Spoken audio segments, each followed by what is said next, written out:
बिस्मिल्लाहिर्रहमानिर्रहीम। इल्मी city platform से मैं आपका होस्ट मोहम्मद हनीफ। मेरे आज के जो गेस्ट हैं सरदार अहमद खान साहब हैं। तो बेसिकली जैसे आप लोग अवेयर हैं कि इल्मी सिटी डेली बेसिस पे अवेयरनेस प्रोग्राम लेके आती है, डिफरेंट गेस्ट लेके आते हैं जो डिफरेंट किस्म की अवेयरनेस देते हैं। तो आज जो हमारे साथ शामिल गुफ्तगू होंगे सरदार अहमद खान साहब होंगे, जो सऊदी अरब से होंगे हमारे साथ। पिछले 20 साल से वहाँ ये एक वसी एक्सपीरियंस रखते हैं ऑयल एंड गैस फील्ड में। और जो हमारा आज का टॉपिक होगा वो टॉपिक ये होगा कि सर्टिफिकेशन जो होती हैं, टेक्निकल सर्टिफिकेशन, वो क्यों इम्पोर्टेंट होती हैं as compare to with education. Let's say एक जनरल एजुकेशन है, उसके साथ ये सर्टिफिकेशन की क्यों ज़रूरत होती है, इसमें हम डिटेल में डिस्कस करेंगे। तो सरदार Ahmed Khan sahab, welcome to show. Thank you so much for your time. अस्सलाम वालेकुम। बड़ी मेहरबानी, बड़ी खुशी हुई। आप लोगों का बहुत बहुत शुक्रिया। इल्मी सिटी की काविश देखी मैंने, बहुत खुशी हुई और मेरी भी ख्वाहिश थी कि चलो कभी ऐसे प्लेटफॉर्म पे आके मैं अपने प्रीवियस एक्सपीरियंस और इस तरह की जो भी हमारी अचीवमेंट रही हैं उससे दूसरे लोगों को फ़ायदा पहुंचे, इसका एक ऐसा तरीकाकार होना चाहिए। लेकिन जब से इल्मी सिटी के ये प्रोग्राम देखे हैं तो बड़ी खुशी हुई। तो इंशाल्लाह मैं कोशिश करूँगा कि मेरे पास जो इल्म का ज़ख़ीरा है और जो मेरी एक्सपीरियंस की एक्टिविटीज़ रही हैं और उससे मैंने जो अपने समझे मकासद का हसूल किया है वो मैं ज़्यादा से ज़्यादा कन्वे करूँ अपने सामीन को, और ताकि हमारे फ्यूचर आने वाली नस्लें और जो भी हमारी यंग जनरेशन है वो इससे ज़्यादा से ज़्यादा इस्तेफ़ादा हासिल कर सकें। Thank you so much.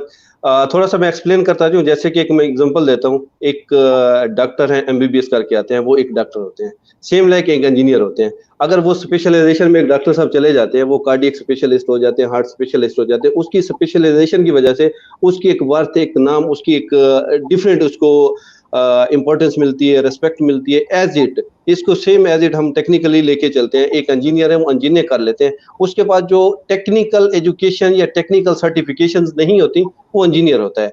तो जब वो टेक्निकल एजुकेशन उसके साथ ऐड हो जाती है, उसकी जो वैल्यू, उसकी जो वर्थ है एज कम्पेयर टू एक जनरल इंजीनियर के, वो ज़्यादा वैल्यू करती है। इस टॉपिक को थोड़ा सा मजीद हम डिटेल में डिस्कस करेंगे। स्पेशली जो मिडल ईस्ट है उसमें हम देखेंगे इसमें इसकी कितनी इंपॉर्टेंस है। और जो जिस कमिंग ट्रेंड में हम ये देखेंगे कि इसमें इसको कितनी स्कोप है एजुकेशन के साथ साथ टेक्निकल एजुकेशन को।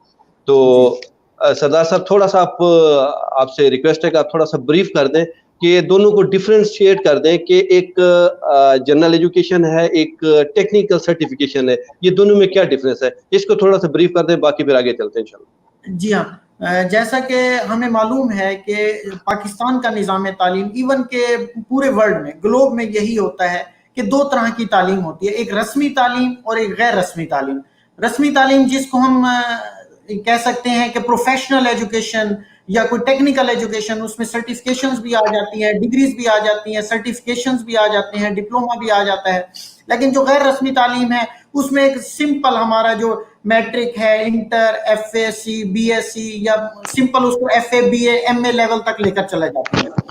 अगर देखा जाए ओवरऑल, और हमारी प्रीवियस एक्सपीरियंस में यही आया है कि हमारे पाकिस्तान में इस चीज का ट्रेंड बिल्कुल नहीं है कि इसको प्रोफेशनल साइड पे डाला जाए बच्चों को। इवन के मैट्रिक के बाद हमारी कोशिश होनी चाहिए कि हम बच्चों को टेक्निकल साइड पे डालें, डिप्लोमास कराएं या उनको सर्टिफिकेशंस कराएं। इवन के अगर इंजीनियरिंग की तरफ भी लेकर जाते हैं तो हमारे बच्चों में ये चीज होती है कि वो सर्टिफिकेशंस के से बहुत दूर रहते हैं, बहुत दूर रहते हैं। यही वजह है कि हम ग्लोबल मार्केट में उतना आगे नहीं है, उतना compete नहीं कर पाते जैसे कि दूसरे कंट्रीज हैं। अगर हम गल्फ में देखें तो हमें यहाँ पे इंडियन कम्युनिटी, फिलिपिनोज कम्युनिटी और इस तरह की दूसरी कम्युनिटीज का मुकाबला करना पड़ता है, जबकि हमारे हाथ में उस तरह की सर्टिफिकेशंस नहीं होती। अगर हम अपनी इंजीनियरिंग के साथ साथ, अपनी या डिप्लोमा के साथ साथ या अपनी फॉर्मल एजुकेशन के साथ साथ ये सर्टिफिकेशंस को भी इतनी इंपॉर्टेंस दें, इवन कि हमारी स्टार्ट में ही सर्टिफिकेशन स्टार्ट कर दें, कोई शॉर्ट कोर्सेज स्टार्ट कर दें, तो उससे एक है ऐड वैल्यू हो जाएगा, हमारे पास उसका वेट बढ़ जाएगा। जबरदस्त। उसका ये फायदा होगा कि हम मार्केट में एक अच्छी हैंडसम अमाउंट ले सकते हैं। इवन हालांकि आप ये देखें कि डिग्री है, उससे कोई इनकार नहीं किया जा सकता, लेकिन जो ग्लोबल कंपटीशन है उसके लिए डिप्लोमा, सर्टिफिकेशंस या शॉर्ट कोर्सेज की अहमियत बहुत ज्यादा बढ़ जाती है। सरदार साहब जो हैं हमारे ये गोल्ड मेडलिस्ट हैं बीई में, तो माशाल्लाह ये वसी एक्सपीरियंस रखते हैं पिछले 20 ईयर से इसी फील्ड में और माशाल्लाह एक मोस्ट सीनियर पोजीशन पे काम कर रहे हैं और हमारे लिए आप फ़ख्र हैं, प्राउड हैं।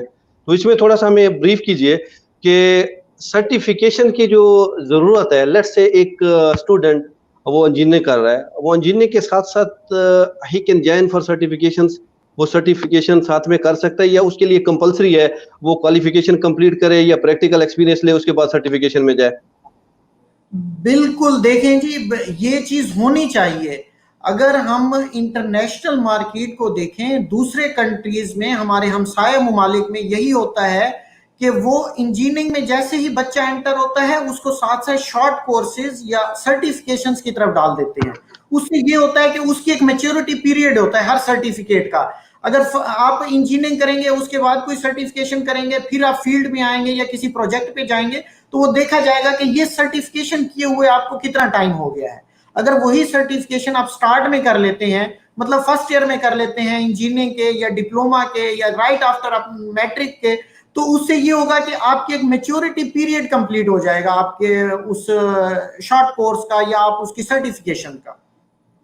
सरदार साहब देखें एक अब जो नॉर्मल ट्रेंड है, लेट्स से एक बंदे के पास इंजीनियर करके आता है, दूसरा बंदा उसकी simple qualification let's say I can say FA उसने किया हुआ है, उसके बाद उसके पास 2-3 सर्टिफिकेशंस हैं।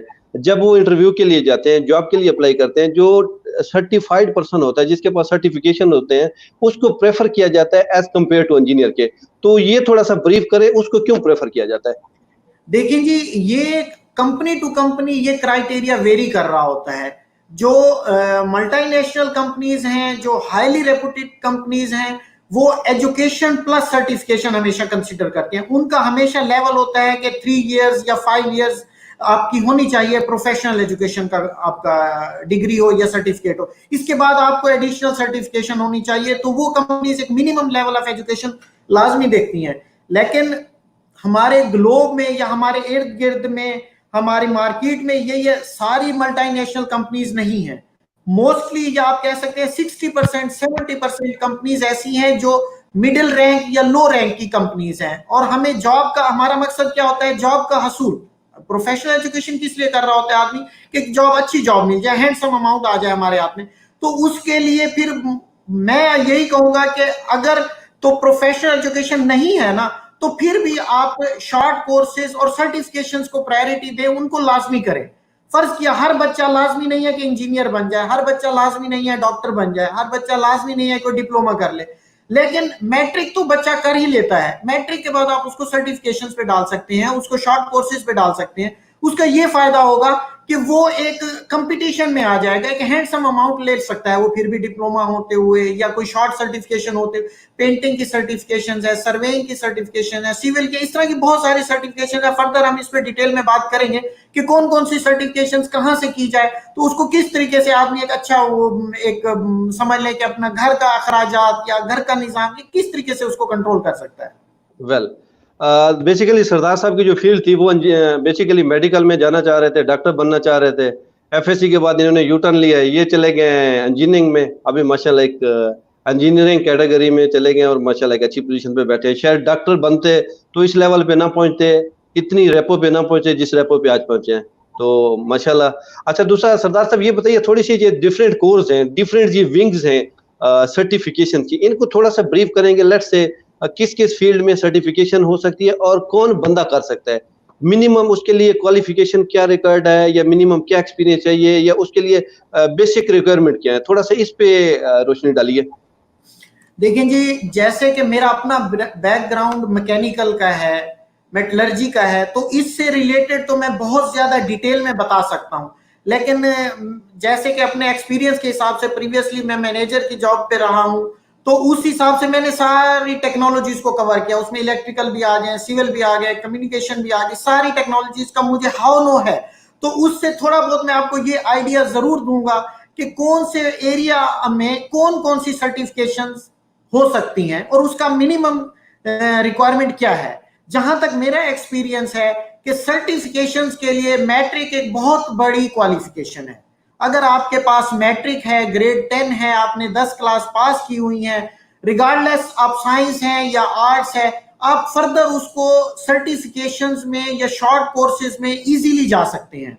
डिपेंड करता है आपके इंटरेस्ट पे, आपके शौक पे।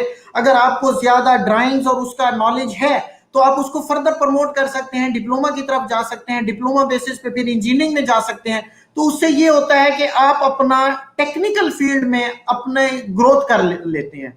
लेकिन अगर नहीं भी तो मैट्रिक की बेसिस पे इतनी सर्टिफिकेशंस है, सेफ्टी में है, एनडीटी में है, वेल्डिंग में है, सिविल में है, सर्वेइंग में है, इवन कि आप मेडिकल फील्ड में भी चले जाएं तो डिस्पेंसिंग है या हाउसमेड है, ये जितने भी है, नर्सिंग है, ये भी उसकी बेसिक एजुकेशन यही मैट्रिक किया या उसके बाद फर्दर जो ग्रेड 2+ करते हैं, 12 है, 12 है, एफएससी कर लेते हैं, तो यही उसकी मिनिमम रिक्वायरमेंट है। और हमारा मोस्टली बच्चे यहीं से ही डाइवर्ट हो जाते हैं, मैट्रिक के बाद रुक जाते हैं कि जी कोई अच्छी एजुकेशन नहीं कर पाते या नहीं, उनका ट्रेंड हट जाता है, ट्रैक चेंज हो जाता है। तो इसके लिए बजाय इसके कि बच्चे के ऊपर प्रेशर डालें कि वो इंजीनियर बन जाए या डॉक्टर बन जाए, तो उससे बेहतर है कि हम उसको डिप्लोमा या सर्टिफिकेशन पे डालें। एक तो बच्चा बहुत जल्दी अपने पैरों पे खड़ा हो जाएगा, और दूसरा ये है कि वो जब उसका अर्निंग का शौक पैदा होता है ना, खुद ब खुद इस फील्ड में ग्रो करता चला जाता है।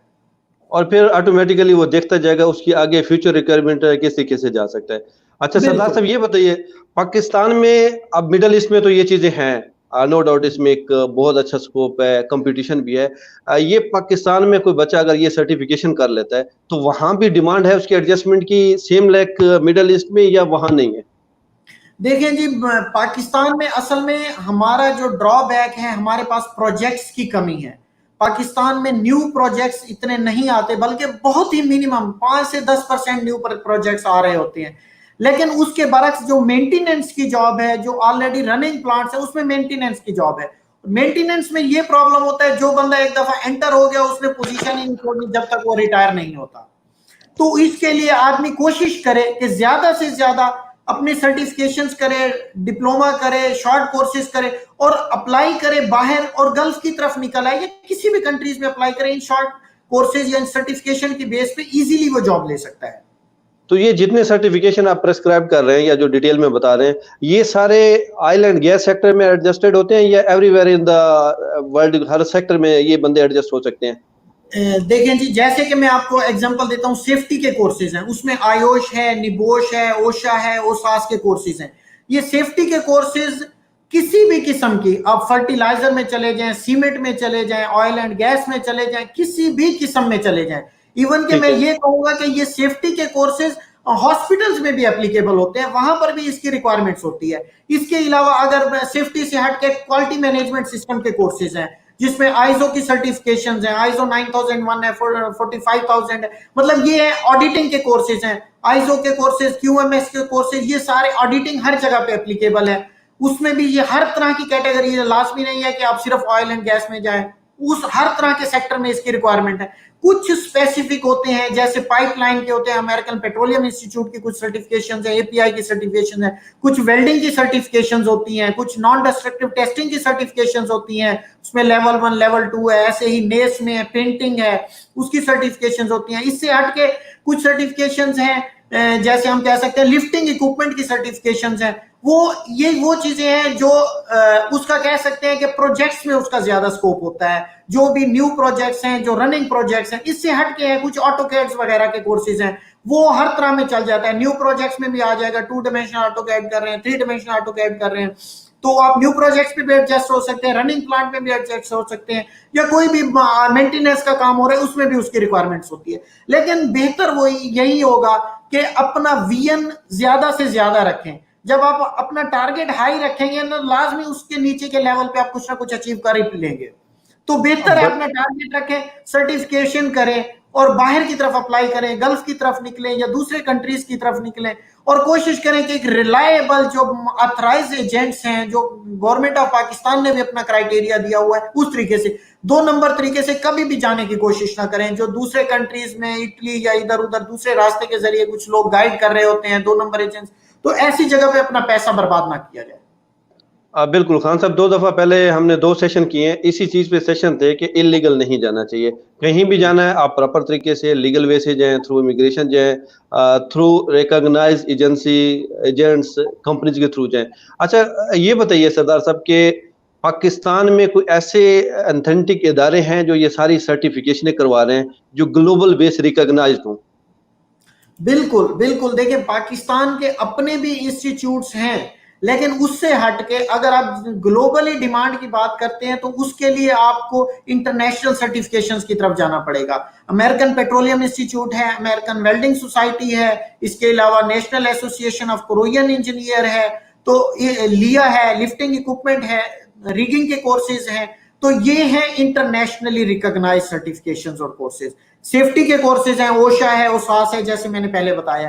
बाकी जो पाकिस्तान के अपने इंस्टीट्यूट हैं, जैसे टेवटा है, technical education vocational training association है, इसके अलावा टेक्निकल ट्रेनिंग सेंटर है, गवर्नमेंट कॉलेज ऑफ टेक्नोलॉजीज हैं, और दूसरे पाक स्वीडिश इंस्टीट्यूट्स हैं। मतलब यहां से भी किया जाए तो इनकी भी सर्टिफिकेट्स, इनका भी डिप्लोमा रिलायबल है, रिगार्डलेस ऑफ गवर्नमेंट इंस्टीट्यूट। अगर आप प्राइवेट इंस्टीट्यूट से भी करते हैं ना, लेकिन आपने ये देखना होगा, अगर आप फिर वीजा की कैटेगरी पे आ जाता है, लेकिन जॉब आपको मिल जाएगी अगर आपके पास डिप्लोमा है और आपके पास स्किल है उस चीज की, तो जॉब लेना कोई इतना बड़ा मुश्किल मरहला नहीं होगा। वेल, अप्रॉक्सीमेटली हमारे मिडल ईस्ट में 4.7 मिलियन पाकिस्तानी लोग रहते हैं। ये जितने भी हैं, ये mostly you can say 10 to 15% जो वो है वाइट कॉलर में, यू कैन से स्टाफिंग में, स्टाफ या सीनियर कैटेगरी में। बाकी 80 to 85% वर्कर कैटेगरी में। क्यों इनमें इंटरेस्ट नहीं है, ये कोई सर्टिफिकेशन करें, प्रमोट हूँ, ऊपर हूँ, ये जो रेशियो है 15 to 20% वाली, ये थोड़ी सी ऊपर जाए, इनके लिए क्या मैसेज देंगे? इनको कैसे ऊपर आना चाहिए, क्या करना चाहिए? लेट्स से इन बंदों की इतनी क्वालिफिकेशन नहीं है, लेट्स से ये मैट्रिक से नीचे हैं या ये थोड़े पढ़े लिखे हैं, तो इन ऐसे लोगों को कौन सा सर्टिफिकेशन करनी चाहिए तो जिसमें इनको फायदा हो सकता है? जी, बिल्कुल, ये बहुत अच्छा क्वेश्चन है, और हमारी अपनी पाकिस्तान की कम्युनिटी में भी ज़्यादा से ज़्यादा ऐसे ही लोगों की एग्जिस्टेंस है।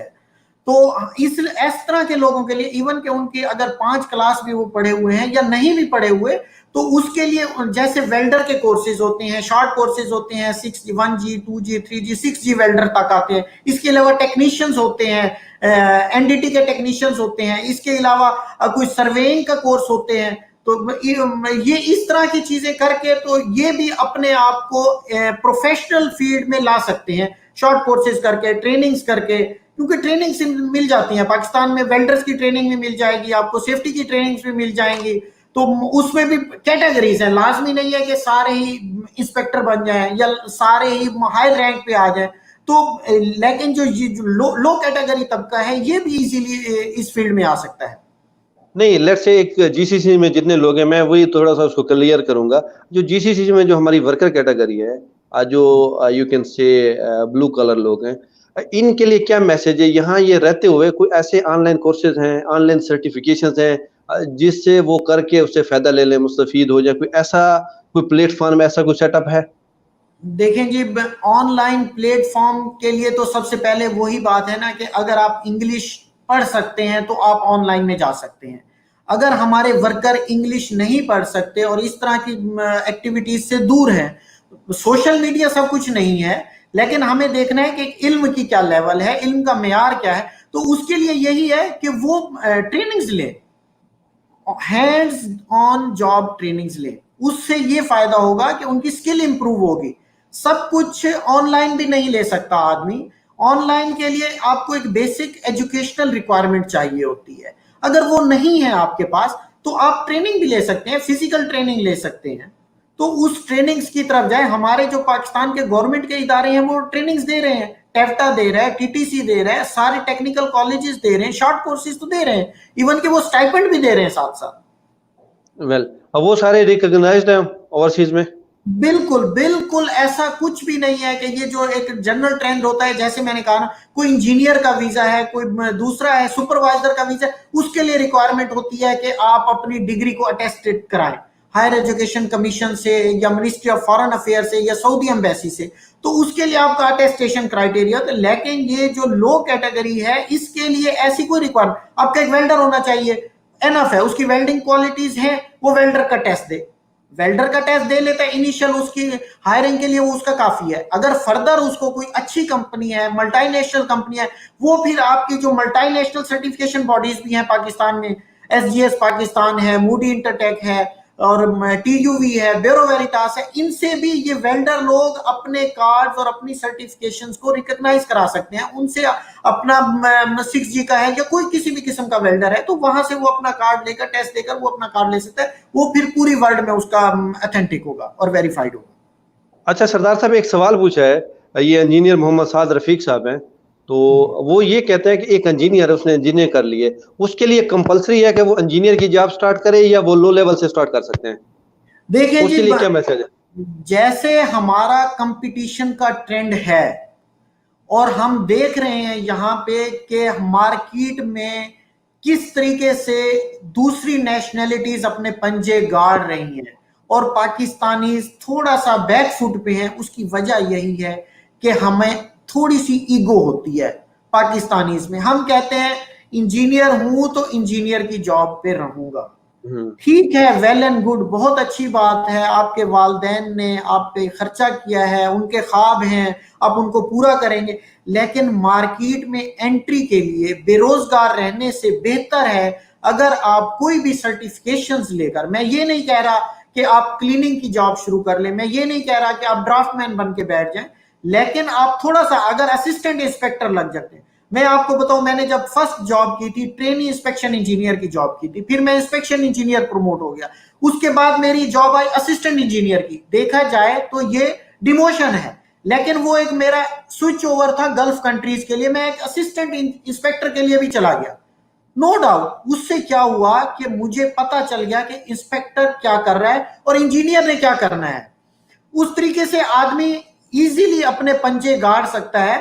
अगर आदमी में स्किल है, एनर्जी है, करंट है, तो वो बहुत आसानी से, बहुत ही थोड़े अरसे में उसको प्रमोट हो जाता है, ऊपर मैनेजमेंट की नजरों में आ जाता है और इसमें कोई मुजायका नहीं है। मैं कभी भी नहीं रिकमेंड करूंगा कि आप अपनी इंजीनियरिंग की जॉब के वेट में बैठे रहें। जैसे ही आपको कोई अपॉर्चुनिटी मिलती है आप एंट्री दें, एंट्री देंगे तो आपको पता चलेगा कि मार्केट में क्या हो रहा है, आपको सीखने का मौका मिलेगा, आपको अपने जो भी है गिरदो नवाह में डिप्लोमा की इंपॉर्टेंस, डिग्री की इंपॉर्टेंस, हर जॉब की रेस्पॉन्सिबिलिटीज, उससे आपको बहुत फायदा होगा। वेट ना करें, अपना आइडल टाइम बिल्कुल ना गुजारें, जस्ट प्रोसीड फर्दर।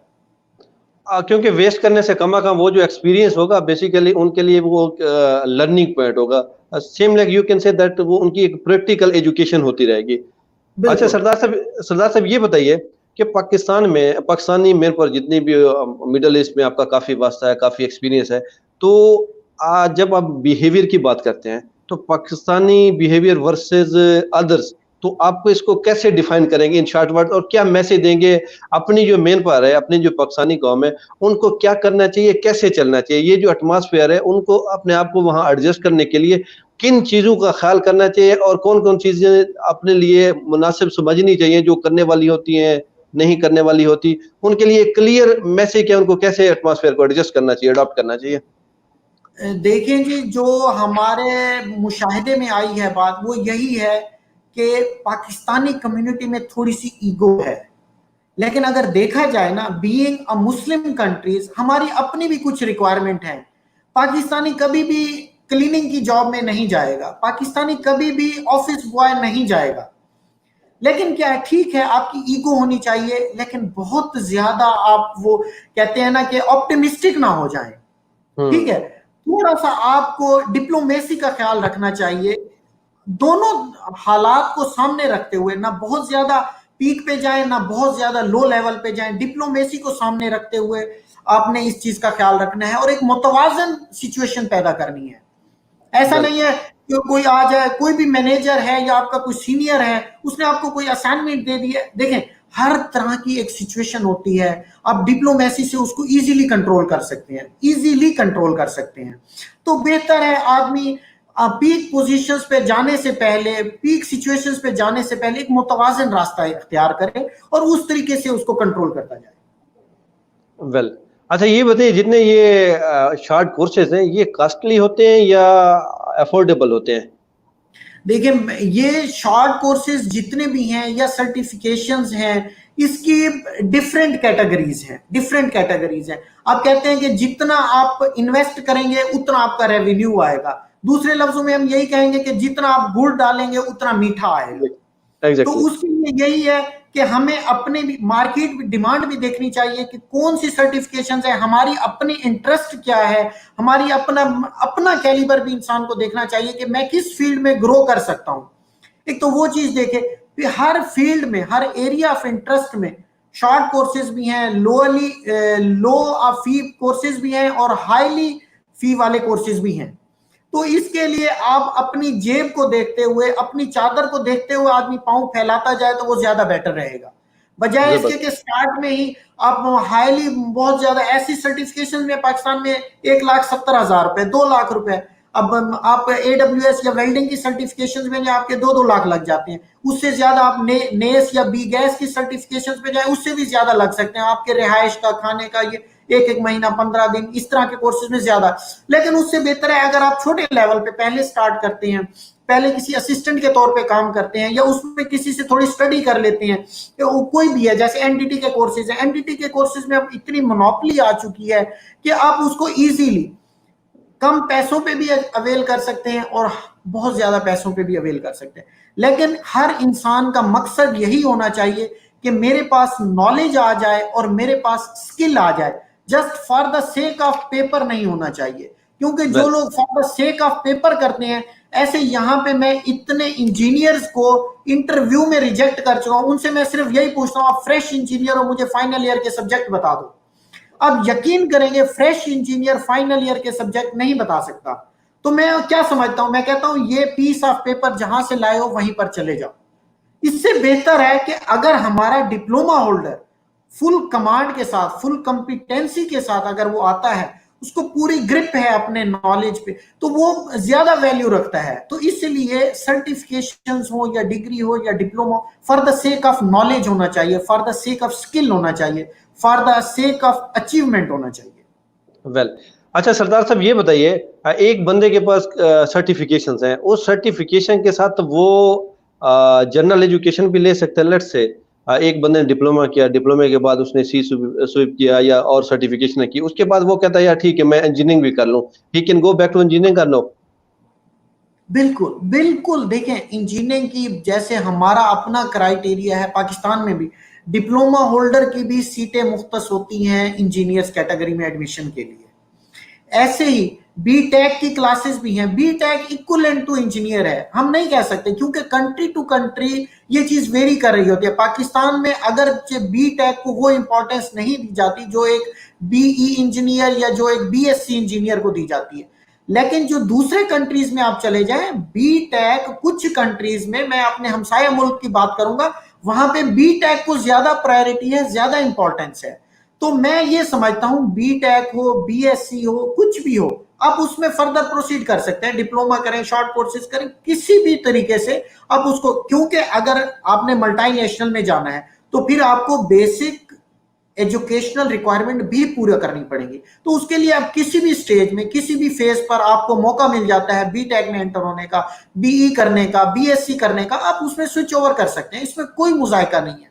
मैं आपको बताऊं, अपनी मिसाल देता हूं मैं, कि मैंने जब स्टार्ट किया था, आपको पता होगा कि मैंने बीएससी की है पहले, हाँ मैंने बीएससी बताया के अभी। बाद मैंने जॉब की है 2 साल, जॉब के बाद मैंने इंजीनियरिंग की है।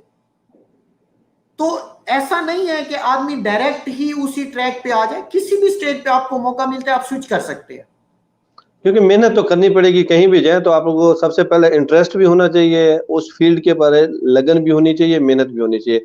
अच्छा सरदार साहब ये बताइए कि आप अपनी पाकिस्तानी जो यूथ है, जनरेशन है, टीनेज है, उनके लिए आप क्या मैसेज देंगे जो इंटरेस्टेड हैं, वो कहते हैं जी हमने बाहर जाके सर्व करना है, तो उनके लिए बाहर अगर आना है तो क्या करना चाहिए? इन केस अगर उनको पाकिस्तान में रहना है तो क्या करना चाहिए? या कोई ऐसा मिडल वाली चीज़ है जिसमें वो एक चीज़ क्वालिफिकेशन, सर्टिफिकेशन ऐसी चीज़ लेके चलें जो दोनों जगहों पे कामयाब है?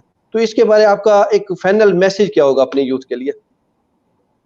देखें जी, मैं फिर भी यही कहूंगा कि सर्टिफिकेशंस और शॉर्ट कोर्सेज या इंटर्नशिप्स, इनको आप जब भी मौका मिले, ये मौका हाथ से ना जाने दें। आप मैट्रिक कर रहे हैं, आपको मौका मिलता है आप वो भी साथ साथ करें, पार्ट टाइम करें, क्योंकि ये शॉर्ट कोर्सेज होते हैं, 5 दिन के, 7 दिन के, थोड़ी सी स्टडी है, 15 दिन का, 20 दिन का, 1 महीने का, तो ये लाजमी साथ साथ चलाते जाए। आप डिप्लोमा कर रहे हैं तो वो भी साथ साथ चलाएं, आप इंजीनियरिंग कर रहे हैं तो वो भी साथ साथ लाजमी करें, क्योंकि हमारे यहाँ यही होता है, जब बच्चा इंजीनियरिंग कर रहा होता है या एमबीबीएस कर रहा होता है, हम कहते हैं नहीं जी यही हर्फ आखिर है, यही डिग्री कुल है, इसके बाद कुछ नहीं है। हालांकि देखा जाए तो आपका कैरियर और आपकी फील्ड इसके बाद स्टार्ट होनी है, आपने मार्केट में बाद में एंटर होना है। आप उसकी तैयारी अगर पहले से कर लें, क्योंकि मार्केट में बहुत सारे इंजीनियर आ रहे होते हैं, आपने अपने आप को कैसे डिफरेंशिएट करना है उनसे, उसके लिए आपका प्रैक्टिकल एक्सपीरियंस बहुत लाजमी है। क्योंकि ये जितने भी एजुकेशन है ये तो जस्ट एक फिलॉसफी है, बुक स्टडी है, बुक पढ़ लेते हैं, डिग्री ले ली, आ गए। लेकिन अगर उसके साथ साथ आप इंटर्नशिप पे भी फोकस करें, आप सर्टिफिकेशंस पे भी फोकस करें और उसके बाद आप मार्केट में आए, तो वो आपको एक एक्स्ट्रा बेनिफिट मिलेगा, उसका बहुत ज्यादा प्लस पॉइंट मिलेगा, एज होगा, आप इजीली मार्केट में ग्रो कर सकते हैं। खान साहब, आपसे मेरा लास्ट क्वेश्चन है, ये है कि आप ये बताइए कि technology, in shape of technology, civil, electrical, mechanical और अदर्स जितनी भी इंजीनियरिंग है, उसमें से अपकमिंग जो फ्यूचर है, आपको किस चीज में ज्यादा स्कोप है, किस चीज में बच्चे को जाना चाहिए? देखें जी, ये जो क्वेश्चन है बहुत टिपिकल क्वेश्चन है, खास तौर पे हमारी पाकिस्तानी कम्युनिटी में। मुझे इस एज में, इस स्टेज तक पहुंचते हुए कोई ऐसा महीना नहीं गुजरा होगा कि जिस महीने में मुझसे ये क्वेश्चन ना किया जाए कि ये बताएं कि बच्चे को किस फील्ड में डाला जाए। तो मैं यही एडवाइस करूंगा कि कभी आप ट्रेंड ना देखें, कभी आप स्कोप ना देखें, स्कोप इंसान ने खुद बनाना है। अगर आपके अंदर विल है, आपके अंदर करंट है, तो आप अपना स्कोप खुद बनाएंगे।